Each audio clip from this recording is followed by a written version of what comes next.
Bonjour Sarah Kestri et Michel Simès, qu'on ne présente plus, l'animateur préféré des Français tout simplement. Oui, celui qui vous me gênez. Ah, c'est gênant. Hein. Mais vous êtes connu à la télévision évidemment. Et absolument. Vous la vétérinaire et lui qui aurait rêvé d'être à votre place en fait, puisque vous voulez être vétérinaire. Apparemment, c'est ce qu'il m'avait raconté. Ouais, mais t'aurais pu, hein, franchement. Ouais, mais on m'a dit que c'était trop compliqué, donc je suis allé vers médecine et ça s'est pas avéré beaucoup plus simple en fait. Hein. Non, c'était c'est pas aussi beaucoup plus compliqué. simple. Ouais. C'est plus compliqué les animaux que les hommes en fait. Disons qu'il y a différentes espèces. C'est ça la difficulté. Dans le cursus des vétérinaires, c'est vrai qu'on nous apprend à faire de l'anatomie et de la physiologie comparée. On doit s'y connaître aussi bien pour les mammifères, les oiseaux, les reptiles, les nouveaux animaux de compagnie. Vous voyez bien tous ces espèces qui sont variées.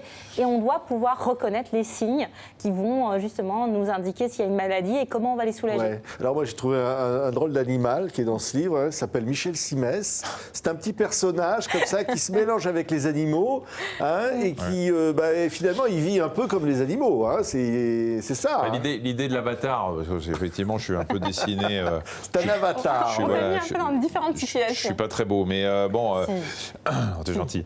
En fait, l'idée, c'était de pouvoir comparer non seulement, parce que le bouquin, finalement, qui s'adresse théoriquement aux 7-12 ans, mais qui va intéresser toute la famille, le but, c'était de comparer les sens des animaux aux sens chez l'homme.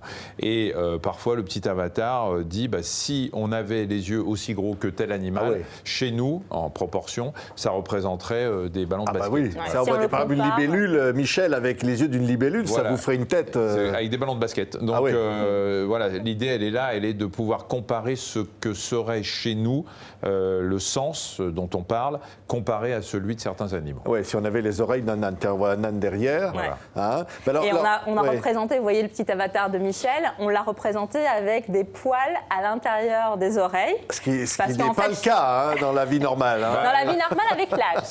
Avec l'âge, j'arrive. Hein. Vous n'allez pas me dire que vous n'en avez pas. Écoutez, on fait ce qu'on peut.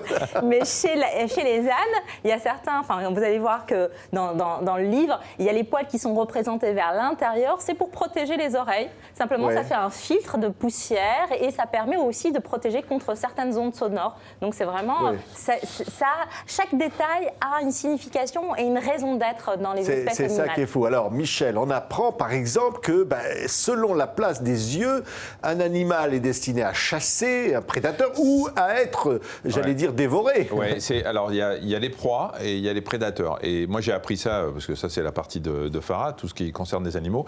J'ai appris ça, je me suis jamais posé la question de savoir pourquoi il y avait certains animaux qui avaient les yeux devant et pourquoi d'autres avaient les yeux sur le côté. Vous avez montré l'âne. Le zèbre par exemple, il a les yeux sur le côté. Les chevaux, l'âne que vous avez montré tout à l'heure, c'est simplement...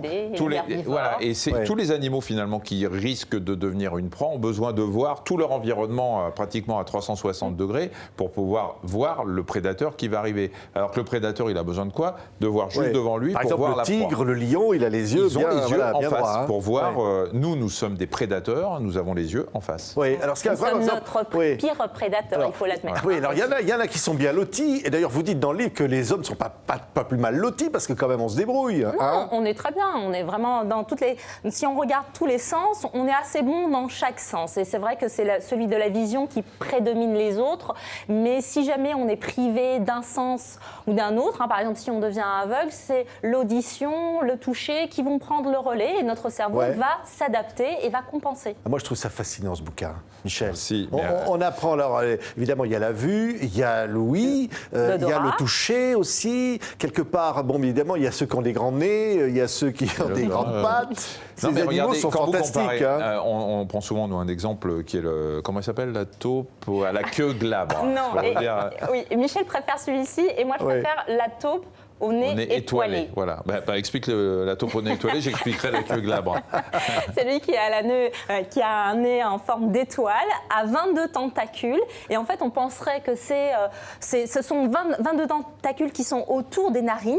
Et quand on les voit, on se dit, tiens, c'est pour mieux sentir. Eh bien, pas du tout. C'est pour le sens du toucher. Ça permet, les petits tentacules permettent d'attraper les odeurs qui sont assez proches, mais surtout d'attraper les petites choses qu'il peut toucher. Oh là là. Et les plus grandes il va pouvoir attraper ce qui est un peu plus grand, un C'est peu plus incroyablement éloigné. bien fait. Hein. Si, c'est incroyable, ça. C'est hein. très très riche en Ouais. capteurs. Et c'est la queue glabre, ça n'a rien de sexuel.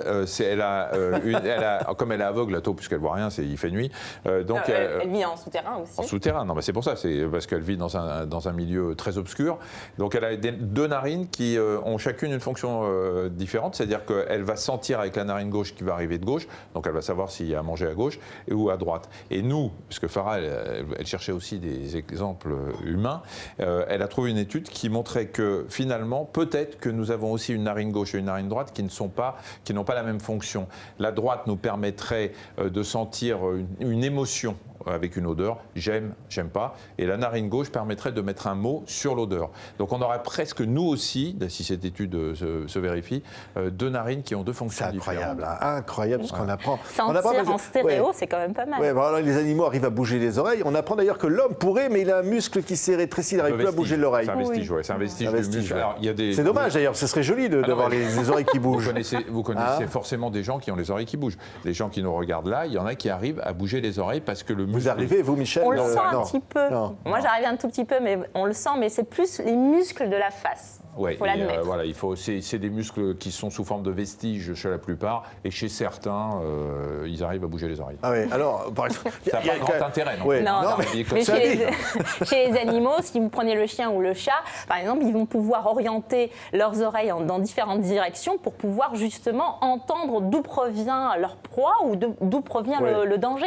Et ils peuvent entendre d'un côté, orienter l'oreille par exemple gauche à droite et l'oreille droite vers une autre oui. direction en même temps. Vous imaginez, ils font C'est ça. incroyable. Alors, on se sent peu de choses, par exemple, devant une coquille Saint-Jacques. Ah. Parce que là, la coquille Saint-Jacques, on est C'est impressionné. terrible. M'en parlez Elle pas, est monsieur. à côté, on n'est rien. Monsieur, ne m'en Hein? parlez pas, ça me bouleverse.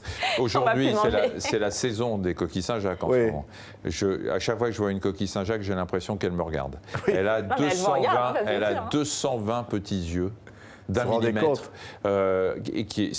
Elle voit tout, elle voit tout. Ouais, c'est circulaire. Hein. 220 petits yeux, probablement à attraper quand il y a quelque chose qui passe devant. Oui. Mais moi, maintenant, les coquilles Saint-Jacques, quand je les prends, je les retourne. je les ouvre par là parce que ça me perturbe. C'est ça qui est vrai, c'est vraiment très sympa ce bouquin. C'est drôle, les 5 sens. Alors, moi j'ai appris par que la baleine bleue, sa langue pèse 4 tonnes, c'est-à-dire le poids d'un éléphant. Là, on Absolument. comprend mieux, là. Hein. Ouais. Oui, et Ah. pourtant, elle a perdu pratiquement le sens du goût. Hein. C'est une langue qui va lui permettre vraiment de prendre l'eau pour filtrer tout ce qu'elle va pouvoir avaler. Mais c'est vraiment pas une langue qui va lui donner le sens du goût. Elle a plutôt des bourgeons qui vont lui permettre de détecter le goût salé, mais pas plus. Ouais, alors l'escargot est complètement sourd. Le Aveugle. cheval, il voit Aveugle. pas grand-chose. Non. Bon, il y en a qui sont pas super bien lotis. Hein, Non, le cheval, il voit Ouais. assez bien, mais il a une vision, à un moment donné, à 1 mètre de lui, il a une vision qui est carrément aveugle, mais ça, c'est en fonction Faut pas se des mettre trop espèces. près. Ouais, Voilà. ouais. Faut lui parler de loin. Ah ouais, c'est ça. Sinon, il vous reconnaît pas. Non, mais ce qui est génial, c'est que pour Il a un angle mort. les enfants, ils trouvent leur compte, mais les adultes, c'est tellement. On apprend plein de trucs. Je vais vous dire, Michel. tous ceux qui ont acheté ce livre et, parmi nos amis disent qu'ils le confisquent pratiquement à leurs enfants. Et donc, ou au mieux, pour les enfants, ils le lisent ensemble tellement on apprend des choses. Ouais. Mais vous l'avez vu, vous C'est êtes un exemple Ben oui. précis. Ah, moi j'ai de- adoré. Voilà, Que les sauterelles, on apprend que les cigales, elles ont leur. C'est dans les pattes. Enfin, Alors, c'est- les je sais cigales plus. au niveau de Non, mais- l'abdomen, Ah oui. elles entendent parce qu'elles ont justement les Elles tympans entendent par au niveau- l'abdomen. Par Il y en a l'abdomen. qui entendent par les pattes. Et Ça, les c'est pas sauterelles évident. au niveau des Ouais. genoux, ouais, des pattes. C'est très, les entend au antérieures. niveau des genoux. Et... Oh, bah, on a des exemples là, pour l'homme, c'est quand même. On se sent peu de choses, Michel. Oui, on se sent peu de choses, mais en même temps, est-ce que finalement on n'est pas le bout de la chaîne avec... nous, on a tous les sens qui nous suffisent à vivre. Si on a évolué avec moins d'odorat, c'est parce qu'il nous sert moins aujourd'hui qu'avant. Avant, on avait un odorat très développé, ne serait-ce que pour éviter de manger quelque chose qui sentait mauvais et donc qui pouvait représenter un danger pour nous.